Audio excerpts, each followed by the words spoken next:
विज्ञान गंगा चैनल पे मैं प्रशांत दुबे आपका स्वागत करता हूँ। हम लोग विज्ञान गंगा चैनल मेन रूप से एकेडमिक के लिए 11th-12th इंटरमीडिएट के बैच के लिए बनाए हैं, ठीक है। लेकिन इंटरमीडिएट के बैच में इस समय आपका सेशन क्लोज हो गया है, तो एकेडमिक पढ़ाई को यहीं से क्लोज कर देते हैं कुछ दिन के लिए मतलब 15 जून के लिए 15 जून के लिए हम एकेडमिक पढ़ाई को यहीं से क्लोज कर देते हैं।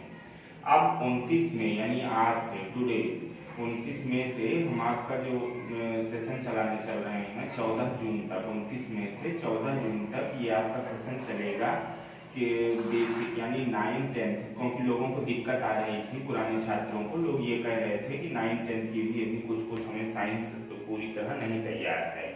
तो 9th और 10th की आपको फिजिक्स, केमिस्ट्री, बायोलॉजी और उसके साथ जो है ईवीएस, ये आपको 14 जून तक हम लोग कंप्लीट कराएंगे। इसके साथ आपका अर्थमेटिक मैथ रहेगा, मैथ का अर्थमेटिक पार्ट रहेगा, जिसमें आपका बहुत जगह जरूरत पड़ती है 11th-12th में, जैसे क्यूब रूट निकालने का, स्क्वायर रूट निकालने का, अन्य जो कैलकुलेशन करने का, वो फास्ट कैलकुलेशन के लिए। तो इसलिए आपको मैथ का अर्थमेटिक पार्ट आपको पढ़ाया जाएगा इस 14 जून तक, 29 मई से 14 जून यानी 15 डेज का क्रैश कोर्स रहेगा ये। और उसके अलावा जैसे करेंट टॉपिक भी हम आपको कुछ बता देंगे, क्योंकि आप लोग इस 21 सेंचुरी के स्टूडेंट हैं, तो आपको करेंट टॉपिक भी कुछ जानना जरूरी है, तो करेंट टॉपिक भी हम आपको बता देंगे। एक करेंट टॉपिक आज हम आपको पढ़ाएंगे अभी जस्ट इसके तुरंत बाद, और कल से आपका फिजिक्स, केमिस्ट्री, बायोलॉजी और ईवीएस 4 सब्जेक्ट चलेगा। 2 दिन फिजिक्स चलेगा, 2 दिन केमिस्ट्री, 2 दिन बायो, 2 दिन ईवीएस, ठीक है, 1 दिन ईवीएस। तो इस तरह से आपका ये कंप्लीट हो जाएगा, तो बेसिक आपका 9-10 कंप्लीट हो जाएगा, जिससे आपको अब 11th-12th में कुछ चैप्टर जानने में दिक्कत नहीं होगी। जैसे हमने ये देखा कि चार्ज पढ़ाया जा रहा है, तो कुछ बच्चों को भी 11th-12th में चार्ज नहीं आ रहा है, कुछ को इलेक्ट्रिक फील्ड नहीं आ रहा है, तो एक बेसिक नॉलेज आपको फिजिक्स का 9-10 का दे दिया जाएगा, जिससे आपका एक मेमोरी जो है स्ट्रांग हो जाएगा। और उसके बाद केमिस्ट्री में आपको अंकित सर बताएंगे, पूरा 9-10 आपको रिपीट करा देंगे, ऑर्गेनिक, इनऑर्गेनिक, मैथमेटिकल केमिस्ट्री, तो इन सब के बारे में आपको पूरी तरह बता देंगे, तो जिससे आपका 9-10 का बेस मजबूत हो जाएगा, क्योंकि ये आपका बेसिक चैप्टर है और बेसिक चैप्टर ही 11th-12th में आपका काम करेगा। बायो आपको अंकित सर पढ़ाएंगे, जिससे आपका बायो 11th-12th बायो पढ़ने में कोई दिक्कत ना हो। ईवीएस हो जाएगा, ईवीएस भी आप जान जाएंगे, और मैथ्स जो अर्थमेटिक हो जाएगा, इससे आपको जब राहुल सर मैथ पढ़ाएंगे अभी अलजेब्रिक पार्ट और अन्य पार्ट, तो आपको कैलकुलेशन करने में कोई दिक्कत नहीं होगी। और करंट का टॉपिक इसलिए आप कुछ देख लीजिए हाउ की हो क्या रहा है आपके यहाँ, और करंट में क्या क्या मैटर है, ये आपको जानने के लिए करंट का टॉपिक कुछ बताया जाएगा। ये करंट का टॉपिक हम भी आपको बता भी रहे हैं, और कल से आपको लगातार ये शेड्यूल्ड वाइज लेक्चर मिलेगा आपको। चलिए शुरू करते हैं।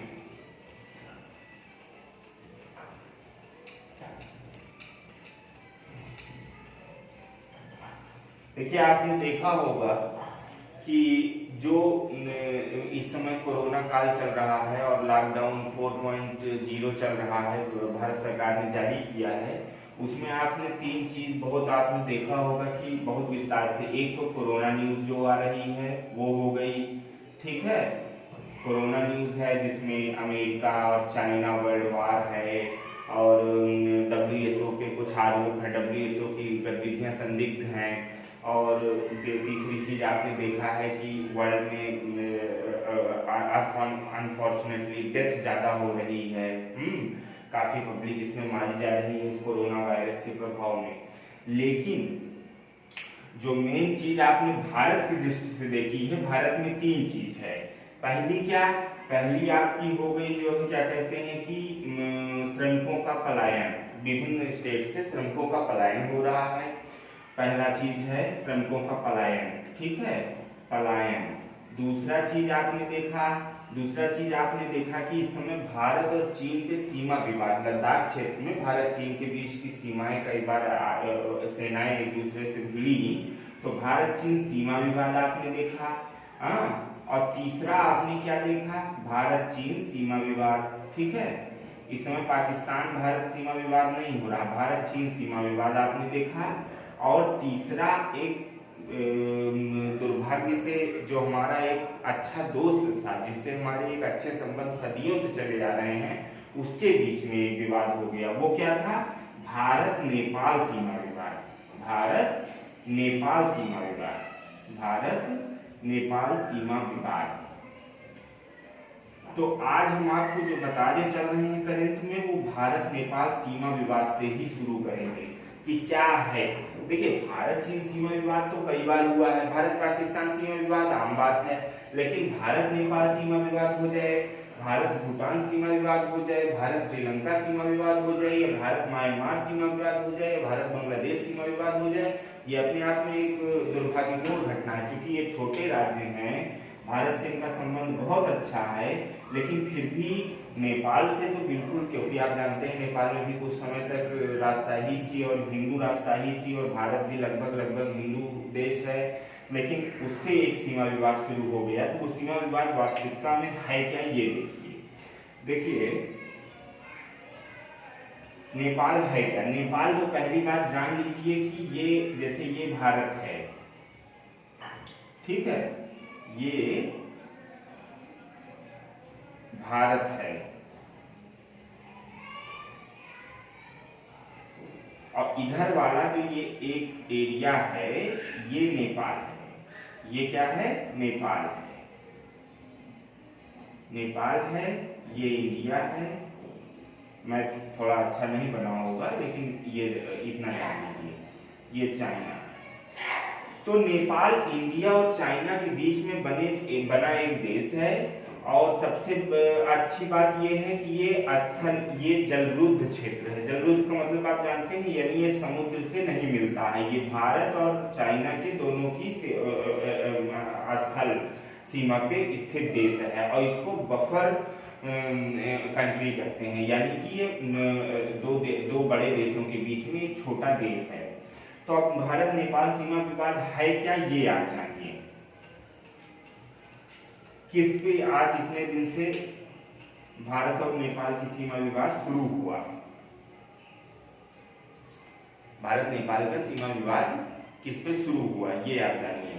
देखिए, नेपाल जब भारत में मुगल काल का अंत हुआ और जब अंग्रेजों का शासन हुआ, उसके बाद नेपाल पे राज कर रहे थे गोरखा।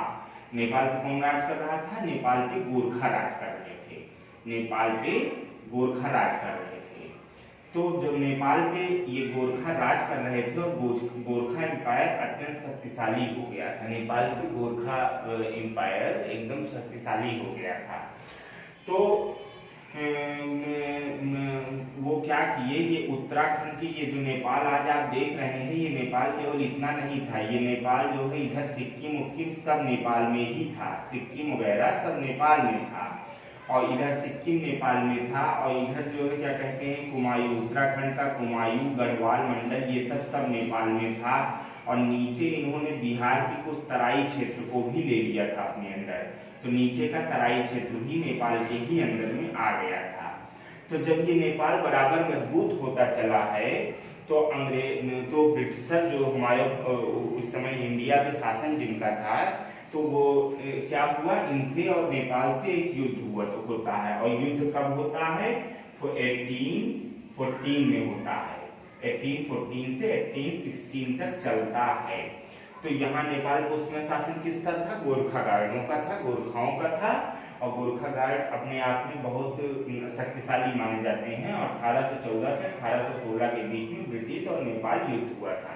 मतलब आप गोरखा के बारे में इस तरह जानिए कि हमारे जो फील्ड मार्शल थे, 2 ही फील्ड मार्शल हुए इंडिया में, तो उन्होंने गोरखा के लिए ये कहा था कि जिसको अपनी मौत से डर नहीं लगता है, या तो वो मर गया है, या तो वो गोरखा है। और इसकी एक गोरखा गार्ड की एक सेना है जो हमारे देश पे राज करते, जो हमारी सेना में आती है। ये टोटल विदेशी सेना है, लेकिन नेपाल की वो सेना भारत में रहती है। तो जब गोरखा बहुत मजबूत होते गए, तो 1814 से लेके 1816 के बीच में नेपाल और भारत के नेपाल और ब्रिटिश के बीच में एक युद्ध होता है। तो युद्ध जब होता है, तो गोरखा पूरी बहादुरी से लड़ते हैं।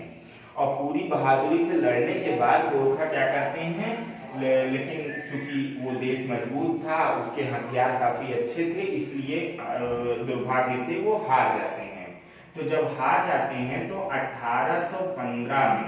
1815 में उनको एक युद्ध करना पड़ता है, सुगौली की संधि। सुगौली की संधि सुना होगा, सुगौली की संधि। और सुगौली की संधि आपसे अगर पूछा जाएगा कि सुगौली की संधि कब हुई थी, तो 1815 में हुई थी, लेकिन लागू कब हुई, लागू इसका क्रियान्वयन 1816 में हुआ। इसलिए 1815 की संधि पे हस्ताक्षर हुआ था, लेकिन 1816 में ये सुगौली की संधि लागू हो गई थी, और यही ब्रिटेन और नेपाल में यही युद्ध हुआ था 1814 से 1816 के बीच में। नेपाल आज कह रहा क्या कि सुगौली की संधि भारत, नेपाल कहता है हम सुगौली की संधि के अनुसार मानेंगे, और भारत भी कहता है हम भी सुगौली की संधि मानेंगे। तो विवाद का कारण क्या है ये आप देखिए। तो 1815 में सुगौली की संधि पे हस्ताक्षर हुआ, 1816 से लागू हुई। तो नेपाल की जो सीमा थी, बीच वाली जो सीमा आपका, तो सुगौली की संधि आप जान गए ना कि सुगौली की संधि कब हुई थी, 1815 में हस्ताक्षर हुआ था, लेकिन आप 1816 ही बताइए क्योंकि लागू 1816 में हुई थी। और सुगौली कहाँ है, बिहार के चंपारण में है, ठीक है। सुगौली कहाँ स्थान है, बिहार के चंपारण में हुई थी, जहां ब्रिटेन और नेपाल के शासकों के बीच एक संधि हुई। तो नीचे वाले क्षेत्र में जहां सुगौली की संधि हुई थी वहां तो कोई विवाद ही नहीं है, वहां कोई विवाद ही नहीं है। आप इधर का और इधर का क्षेत्र लीजिए, तो नेपाल की जो सीमा थी वो इस दो नदियों के बीच में थी। कौन कौन सी दो नदियों के बीच, एक थी सतलज नदी, सतलज, और इधर कौन कौन से, एक सतलज नदी के बीच हुई थी, और इधर एक नदी थी। अब नेपाल इन दो बीजों के बीच में था। तो जब सुगौली की, जब ब्रिटेन और नेपाल का युद्ध होता है, तो ब्रिटेन और नेपाल के युद्ध में जब नेपाल हारता है, तो इसके बाद इनको क्या किया गया, इनको इधर इस इतना क्षेत्र में जो आज आप क्षेत्र देख रहे हैं, जिसमें सिक्किम वगैरह सब इंडिया के क्षेत्र में आ गए, ठीक है। सिक्किम वगैरह किसमें आ गए, इंडिया के क्षेत्र में आ गए। तो जिसको आज इंडिया ने ब्रिटेन के क्षेत्र में आ गए थे, जिसको फिर बाद में इंडिया का शासन हो गया।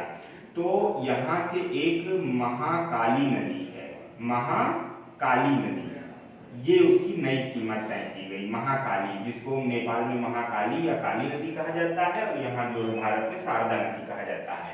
और यहाँ मेची नदी, हाँ ठीक है, ये उसकी नई जो है सीमा हो गई। पहले सतलज से यहाँ के सतलज थी, और उधर सिक्किम को लेके एक नदी थी, वहां तक सीमा थी। बाद में महाकाली से मेची तक उसकी नई सीमा निर्धारित की है, किसके बाद, सुगौली की संधि के बाद, जिसमें गढ़वाल, उत्तराखंड का गढ़वाल, कुमायूं और सिक्किम और इधर का तराई क्षेत्र, ये सब उनको देना पड़ा वापस नेपाल को, ठीक है। और यहाँ जो नीचे है, यहाँ से एक नदी निकलती है जिसको गंडक नदी कहते हैं, ठीक है। गंडक नदी का बीच बीच में क्षेत्र बदलता रहता है, वो भी विवाद है, लेकिन अभी ताजा विवाद उस कारण से नहीं है। तो विवाद ये है। तो अब आप पूछेंगे, जब भारत भी सुगौली की संधि मानता है, नेपाल भी सुगौली की संधि मानता है, तो ये संधि, तो ये जो है विवाद हुआ क्यों? तो विवाद देखो बेटा कैसे हुआ, ये आप जानिए। विवाद इस तरह से हुआ कि यहाँ एक क्षेत्र है लिपुलेख, यहाँ एक क्षेत्र है लिपुलेख, दूसरा क्षेत्र है काला पानी, और तीसरा क्षेत्र है